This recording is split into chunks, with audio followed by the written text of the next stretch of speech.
everybody, and welcome back to Sorry I Missed This, the show where we talk about all things ADHD and its relationship to sex, intimacy, communication, and, well, relationships. And today I'm actually really excited because we are delving into a new type of relationship that we have not really featured on the show before, the relationship between therapist and client. I am joined today by my dear friend and friend of the podcast, Dr. Elizabeth Kilmer. She is a clinical psychologist who knows a ton about therapy and a ton about the therapist-client relationship because she does it every single day. Before we start, I do want to say a couple of things. This episode was actually inspired by a comment section over on TikTok. There was a video about a girl discussing her relationship with her therapist, and the comments were just full of people talking about, I didn't know that I was allowed to ask my therapist that question. I didn't know I was allowed to give feedback to my therapist. I didn't know that I was allowed to ask for a certain type of therapy. And I realized that I didn't know those things either. I didn't know what I was and wasn't allowed to talk about in therapy, what I was and was not allowed to ask for. And when you couple that on top of the perfectionism and people-pleasing that I am so wont to do, despite my own years of therapy, I realized that I think a lot of us have a relationship to therapy and to our therapists that could really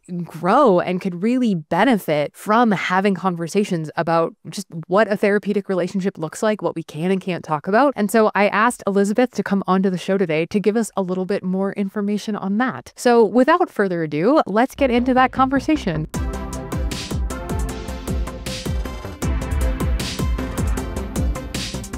Dr. Elizabeth Kilmer, welcome back to Sorry I Missed This. Thanks so much. It's great to be back. So Elizabeth, I'm curious, I want to start off with like a really basic question, which is when we talk about the relationship of therapist and therapy, that's not right. Therapist and client, well, that's more or less fun than what I thought it was going to be.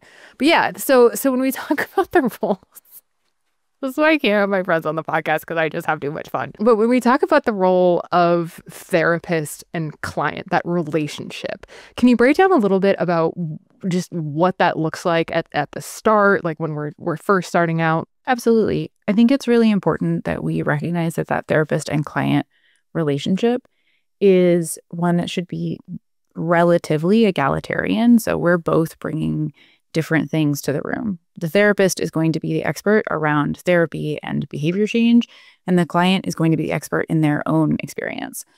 I think sometimes people will come into a therapy relationship and expect it to be similar to some other spaces in medicine where, you know, you come in and the doctor or the surgeon, whoever, like tells you what is wrong with you and tells you what is going to happen. And sure, there's a level of choice, but there is a much more, I think, clear power dynamic. And there's still going to be differences. You know, your therapist is not your friend, but we want that power dynamic to be a little bit more equal because both the therapist and the client should have agency over what's happening in that room.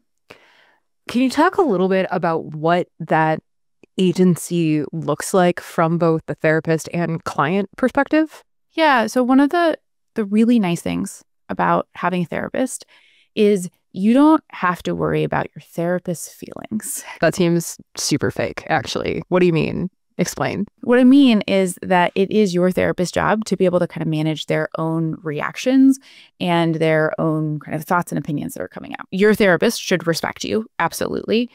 Your therapist should have some level of kind of like or care for you. But it is your therapist's job to show up and like listen to people talk about stuff and listen to people talk about things that they may not feel comfortable sharing with anybody else in their life and provide a supportive and caring and respectful space for that. Sometimes when we are talking to a friend about our problems or our issues, we've all had that moment where we can see that like, oh, what I just shared is too much for this person. They don't understand how to handle what I've just shared. And we want that not to be people's experience in therapy.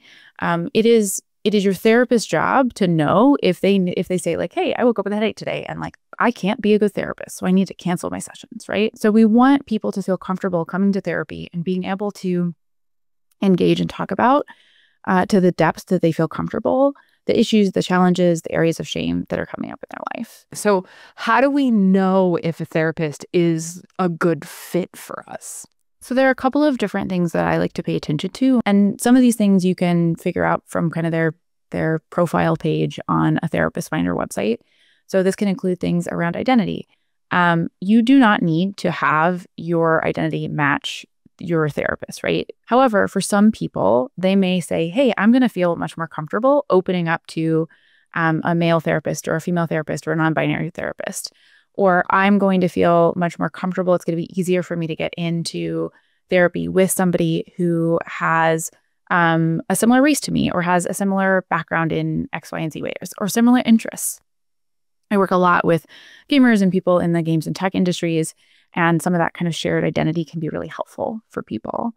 The next piece is understanding the modality that the therapist is engaged in. So if you have an idea of what you want to go in and talk about in therapy, you really want to lead and direct that session. That can be a great fit for some people. Other people are like, I don't know what I want therapy to look like, but I have a really specific problem I want solved. So I am really afraid of spiders, or I experienced a traumatic event and I want to work on that. Or I'm dealing with insomnia, and that's something that I want to target in a really structured way.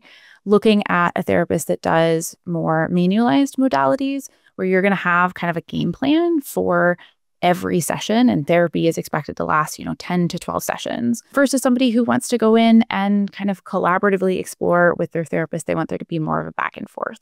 Those are all questions that you can ask in kind of an initial interview or even in an email. The other two pieces are just around do you like talking to this person? Like, is this person a good fit interpersonally? And expertise and knowledge. So if I have, ADHD and I go talk to somebody who doesn't know anything about ADHD, that's gonna be hard. Or if I'm queer, and so having a therapist that at least kind of has that knowledge, even if they're not part of that community, is helpful because it means I don't have to spend a bunch of time explaining pieces.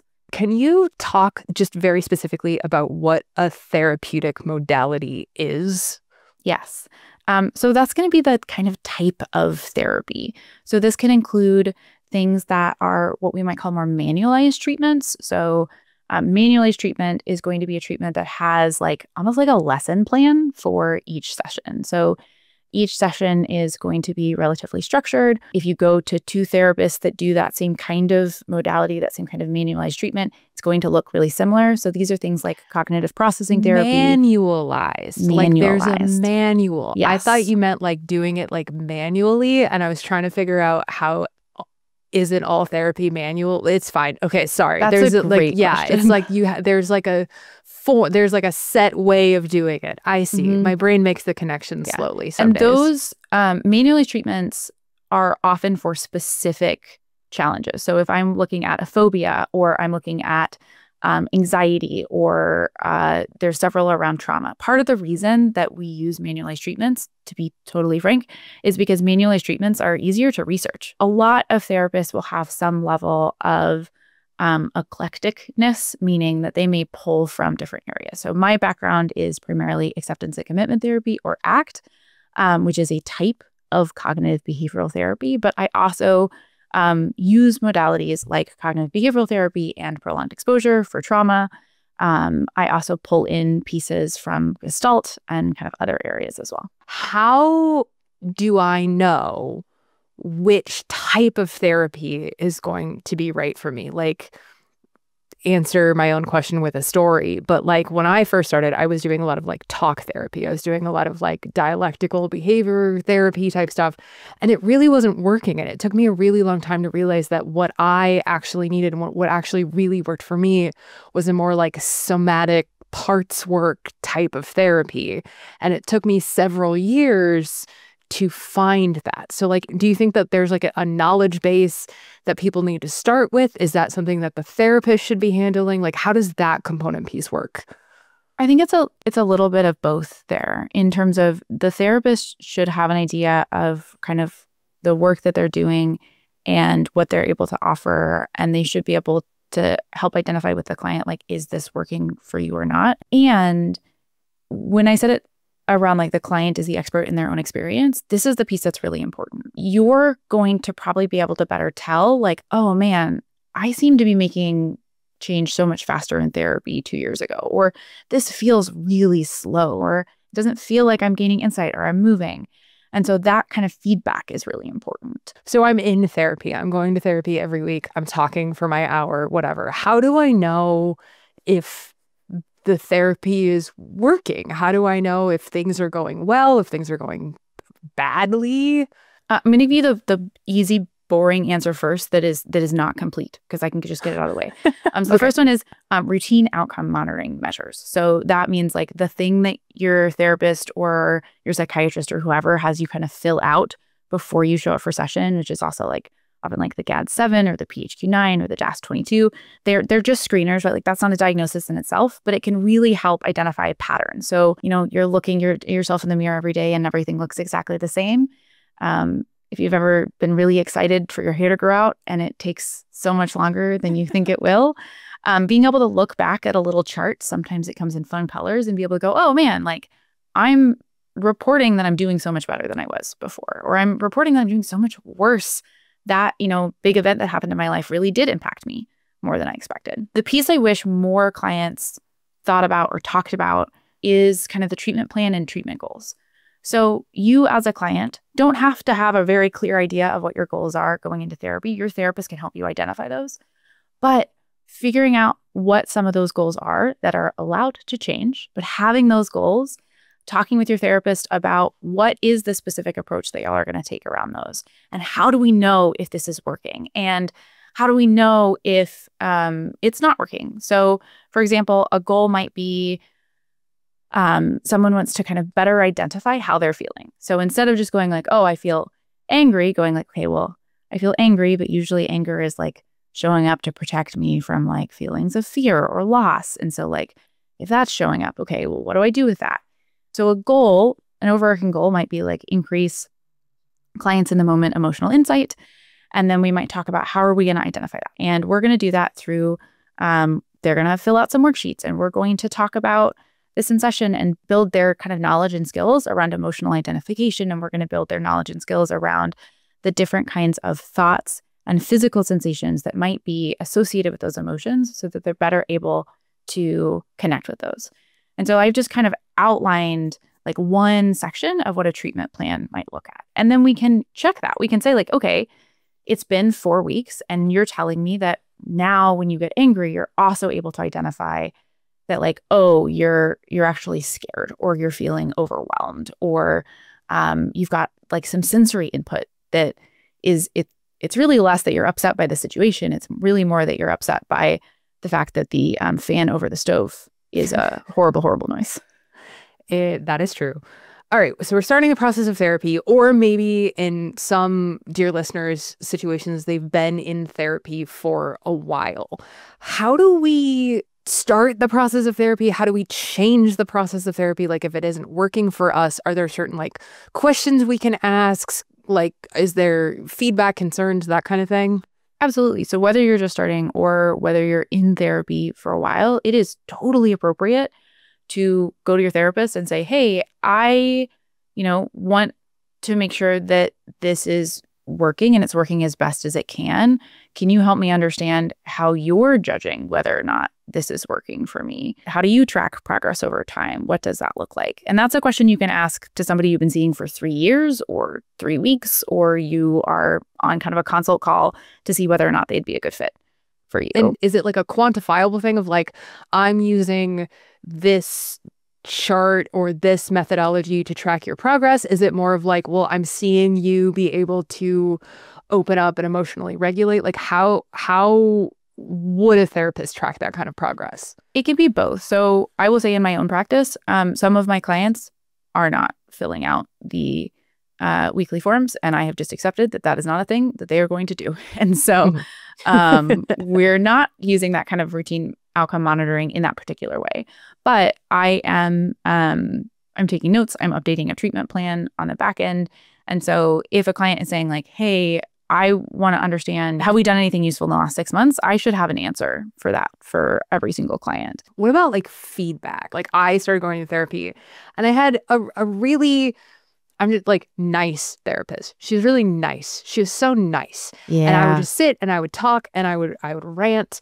And then she'd be like, wow, that does suck. And then end of session. And then I would come back the next week. And so I realized like I didn't really feel like I was getting anything really out of the experience aside from a place to vent, which I think is valuable. But I was looking for tools. I was looking for concrete ways of managing things. So like, are you allowed to ask for what you want? Are you allowed to give your therapist feedback in terms of like, hey, this isn't working for me? Like what is appropriate to do? Your therapist is doing this job theoretically because they want to help people, because it doesn't actually pay. I'd go be a computer programmer if I just wanted to make money. Your therapist is also not a mind reader, right? Like we're about as close as it gets, but we can do our jobs better if we get feedback. And back when I said, like, you don't need to worry about your therapist's feelings, this is also a space in which if you struggle to give feedback, practicing giving your therapist feedback is one of the safest places that you can give feedback. It's also totally fine to start that conversation with, hey, I am anxious about giving feedback, or I'm anxious about giving you feedback because like you're a really important part of my life or my treatment team. Can you help me give you feedback? That is a totally fine question and a great way to kind of start that process. You can give feedback written, right? Like I have a like secure message portal that clients can message me. The really nice thing about giving a therapist feedback is often that therapist can help you give feedback in a way that you probably won't get from somebody else. If you go to your boss or your parent and you say like, hey, I want to give you feedback, but like I'm struggling to figure out the words and I'm worried I'm going to say something offensive. Can you help me? Hopefully they'll help you some amount, but probably they'll be less comfortable and more defensive than if you're trying to do that with a therapist. But what if your therapist sucks at their job? Like what if you give them feedback and they start crying or they get mad at you or they get super defensive? If you are giving your therapist feedback, and I'm assuming you're not like cursing and yelling and screaming at your therapist, but like if you're giving your therapist feedback, a respectful conversation occurs. Absolutely. And they get really defensive or they get really angry with you or they start crying, and you don't feel comfortable or safe in that relationship anymore, like that is a good sign to find a new therapist. Paying attention to whether or not your therapist looks kind of sad, that's different than your therapist, starting to cry, or if your therapist has a response for, oh, actually, I do have all this way that we've been tracking progress, that some level of explanation is not always the same as defensiveness. But if that like defensiveness is coming out, if you're feeling really uncomfortable, you're feeling really unsafe, that is a good sign to find another therapist. I wish I could say that all therapists are great, and that's not true.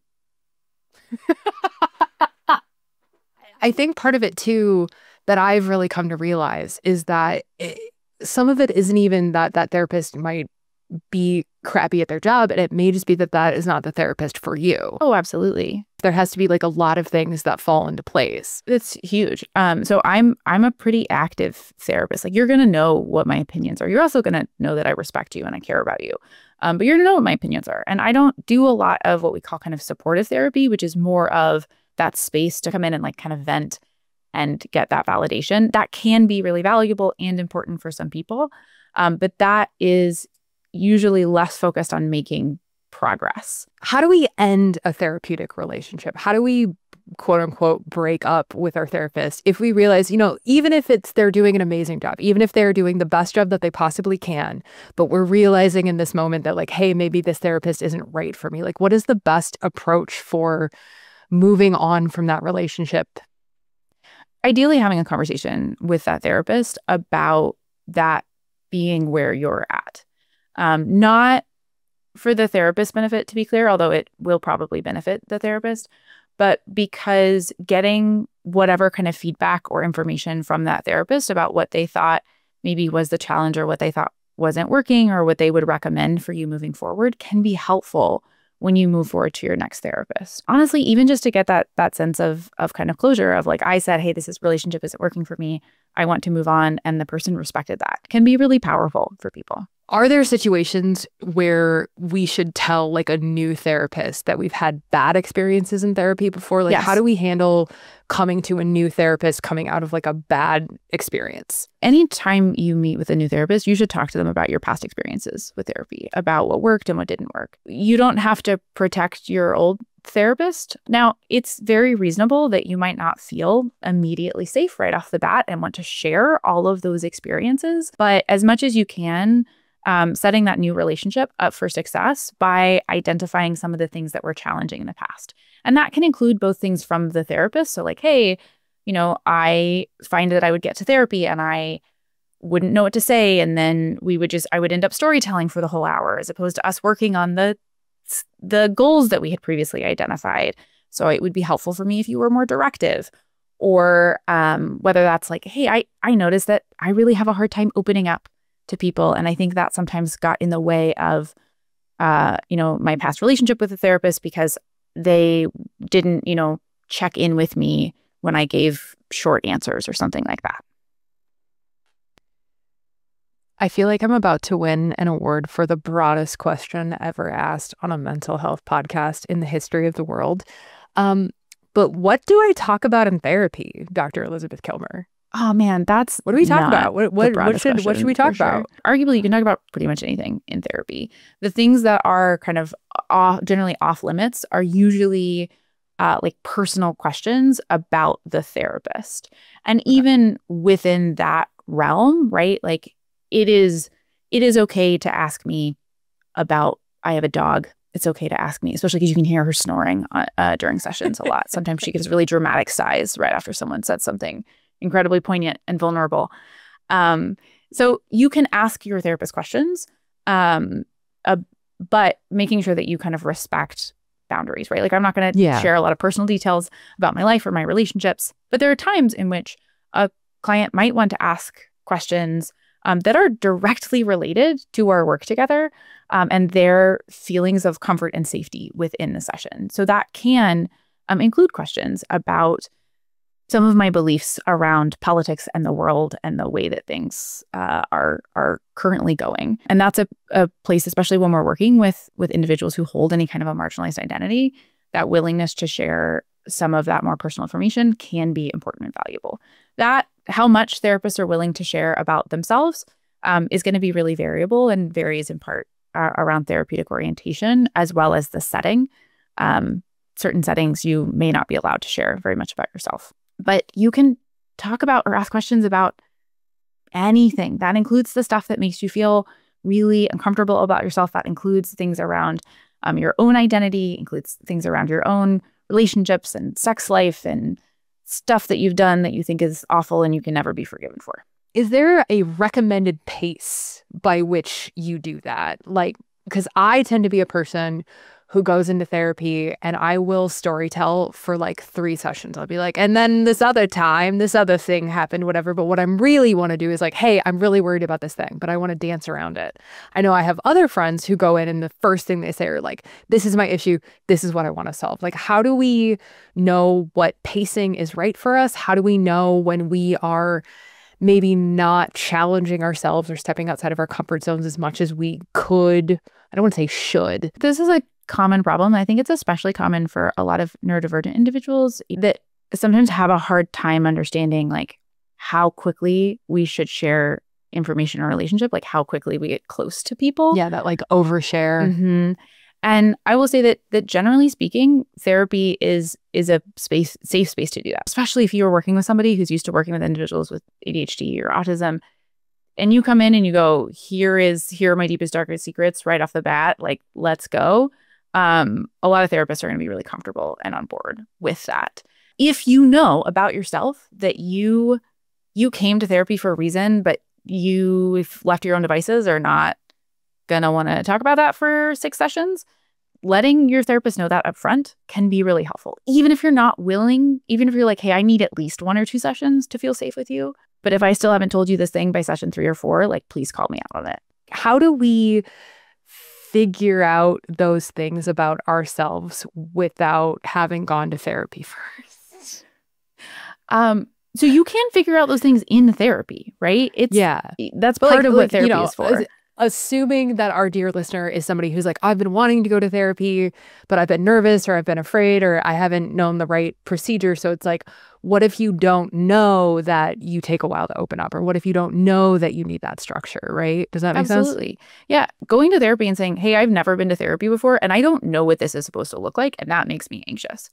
I don't know if I take a long time or a short time to open up. Is a really appropriate thing to do. It's great to get a client who's never been to therapy before because they definitely haven't had a bad therapist before, which is great. And so if someone comes in right off the bat and they say, hey, I don't understand how this is supposed to work. I don't know what I'm supposed to ask about. I don't know what this is supposed to look like.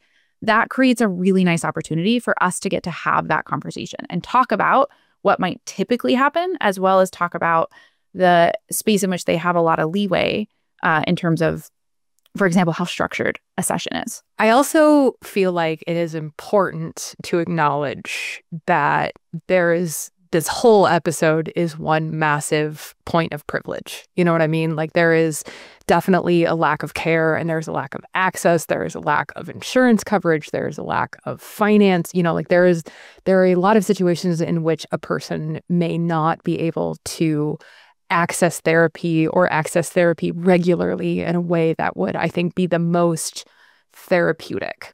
Which leads me, Elizabeth, to my hard-hitting journalism question, which is I would love for you to talk to me a little bit about the new trend of people using large language models for their therapist and your candid, trained doctor opinions on it. I agree that therapy is for a lot of people a privilege, and it shouldn't be. It should be a thing that people have more access to. And I think that there are a lot of ways in which some kind of automation or resource sharing or guides and support can help people get access to and move towards some of the change that they want to see, right? Like self-help books, not all of which are good, but have been a thing forever, right? This idea of I'm going to talk to not a therapist, I'm going to talk to a friend, I'm going to talk to a pastor, I'm going to talk to a colleague, I'm going to talk to my dog, right? Have been ways that people have been finding healing and helping and community and support forever. I have not yet seen any kind of AI conversational model that hasn't had massive problems around issues of discrimination, around issues of kind of just giving really bad advice or kind of furthering people's own kind of confirmation bias in a way that can be really detrimental, especially if you are somebody who is struggling with mental health or is struggling with feeling like you don't belong or you shouldn't exist here, or feeling like some other group of people is wholly at fault for your problems. Yeah. And so I have a lot of hesitancy around the kind of current models and the way that we are able to safeguard them. Do you have any advice, any encouragement, any sort of thoughts that you can share with somebody who's maybe not sure if therapy is right for them or how they might go about sort of starting that process in a way that feels good and authentic to them? I would say start.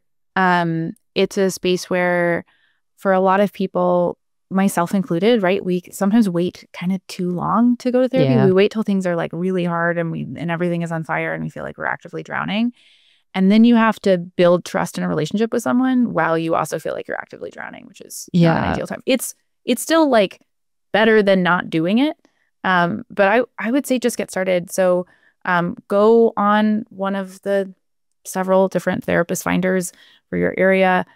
If you are open to telehealth, that can open you up to therapists that are kind of in your whole state, or even therapists who are in different states who are licensed in your area. But I would reach out to 2 or 3 therapists and try and set up a consultation call or set up an initial session with 1 or 2 of those, and just have that experience so that you're not getting stuck. Hopefully this episode is not saying like, and now this is all your responsibility, but instead ideally empowering you to go, hey, you're allowed to ask about these questions and you get to be kind of an equal partner in this. It's not just you're going into the person who's the doctor with a white coat and they say, well, this is what you should do. if I can add on to that, because I know that so much of our audience tends to be in that zone of late diagnosed people-pleasing perfectionists, myself included. I know that something that I really struggled with was feeling like I was going to upset or offend, especially if I got a couple sessions in and I was like, wow, this really isn't feeling like a good fit. This really isn't feeling like this is going to work for me. And so if you are a person who tends to struggle with this, I encourage you to use your search for a therapist that works for you as practice in just that communication, in your ability to sort of say, hey, thank you so much, but I'm going to be moving on. Because I stayed with a lot of really bad therapists because I didn't want to hurt their feelings. And I recognize that now as like a pattern of behavior that is so specifically tied to like my people-pleasing tendencies. And so it's just, therapy is like dating. You really got to sometimes try a little bit to find a good fit. And so being patient in terms of like the executive dysfunction, in terms of like emails and calling and all of that stuff, like give yourself grace, give yourself time. But therapy can be so immensely helpful, especially if you are a person living with ADHD. You can also get some help from somebody who's an okay therapist, right? Like, or is an okay fit. So in that same idea of the perfectionist, I'm not saying you have to stay with somebody who's not very helpful for a very long time. But if you're drowning and you just need some help, and this person's maybe not the most helpful, but they can help you like figure out a life raft for now, you are allowed to stay with that person for a little bit and then kind of move on. You don't have to do therapy perfect. You just have to do it good enough that you're making some forward motion. Dr. Elizabeth Kilmer, thank you so much for being back here on Sorry I Missed This. Thanks so much for having me. Anything mentioned in the episode will be linked in the show notes with more resources. Have a question, comment, burning story you'd like to share? Email us at sorryimissedthis@understood.org. This show is brought to you by Understood.org. Understood.org is a nonprofit organization dedicated to empowering people with learning and thinking differences like ADHD and dyslexia. If you want to help us continue this work, donate at understood.org/give. Sorry I Missed This is produced and edited by Jessamine Molly and Margie DeSantis. Samaya Adams is our supervising producer. Video is produced by Calvin Knie and edited by Jesse DiMartino. Our theme music was written by Justin D. Wright, who also mixes the show. Brianna Berry is our production director. Neil Drumming is our editorial director. For Understood.org, our executive directors are Laura Key, Scott Koshier, Seth Melnick, and Jordan Davidson. And I'm your host, Cate Osborn. Thank you so much for listening.